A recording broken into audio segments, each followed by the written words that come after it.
जैन की मामा जब महरू के नाम अपना घर करने से इनकार कर दी है तो महरू गुस्से में पागल हो जाती है और वो उनसे कहती है कि अब मैं आपके पागल बेटे के साथ 1 मिनट नहीं रह सकती, मैं ये घर छोड़ के चली जाऊंगी। अब जैन की मामा ने फैसला किया है कि वो महरू की किसी ब्लैकमेलिंग में नहीं आएंगी और अब कुछ भी उसके नाम नहीं करेंगी। दूसरी तरफ ज़ारा और हादी के दौरान अब गलतफहमियां इतनी बढ़ गई हैं कि ज़ारा अब नाराज रहना शुरू हो चुकी है और हादी भी बहुत परेशान है कि ज़ारा की नाराज़गी के पीछे असल वजह क्या है। वो बार बार उसे पूछता है लेकिन ज़ारा उसे कुछ नहीं बताती और कहती है कि अब तुम खुद जानने की कोशिश करो कि मेरी नाराज़गी की वजह क्या है। दूसरी तरफ मरियम हर वक्त हादी के आगे पीछे घूमती है और ज़ारा से ये बात देखी नहीं जाती कि डिनर पे मरियम सबके दरमियान में ये बात कहती है कि हादी को तो ज़ारा के अलावा कुछ नज़र ही नहीं आता। तो साथ ही हादी की मामा भी बहुत खुश होकर कहती हैं हम भी सिर्फ यही चाहते हैं कि हादी को सिर्फ और सिर्फ ज़ारा ही नजर आए।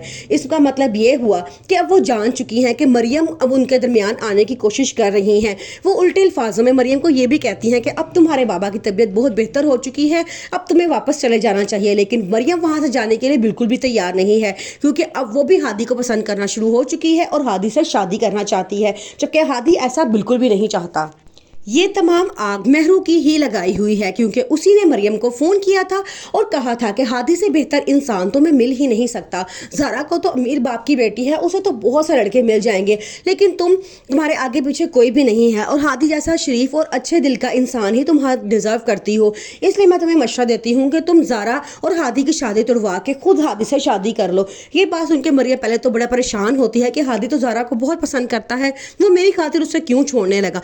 फिर वो फैसला करती है ठीक है तुम बिल्कुल ठीक कह रही हो, हादी की शादी तो मुझसे ही होगी। अब मरियम हादी के पास जाती है और उसे जाके कहती है कि ज़ारा ये शादी नहीं करना चाहती। हादी कहता है कि तुम्हें ज़रूर कोई गलत फहमी हुई होगी। तो वो कहती है कि वो तुम्हें इग्नोर कर रही है, क्या तुम्हें इस बात से अंदाज़ा नहीं होता कि अब उसका कोई इंटरेस्ट तुम्हारे अंदर नहीं रहा है। हादी बड़ा परेशान होता है क्योंकि वो भी कुछ दिनों से ज़ारा के बदले हुए रवैये को बर्दाश्त कर रहा है। आखिरकार महरू अपने मकसद में कामयाब हो ही जाती है। वो मरियम से कहती है कि हादी और ज़ारा के दरमियान गलत फहमियाँ पैदा करो और तुम हादी से शादी करो क्योंकि तुम डिज़र्व करती हो हादी को, तुम्हारा कोई भी नहीं है इस दुनिया में, हादी से बेहतर इंसान तुम्हें मिल ही नहीं सकता। यहाँ तक कि ज़ारा, उसका बाप बहुत अमीर इंसान है, उसे कोई भी हादी से लड़का मिल सकता है।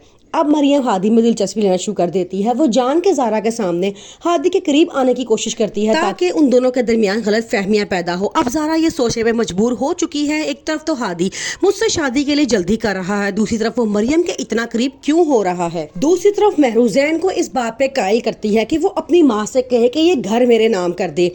अब उसकी मामा बड़ा परेशान है क्योंकि वो जानती है कि महरू एक लालची लड़की है और ये घर लेके यहाँ से भाग जाएगी। लेकिन ज़ैन अपनी मामा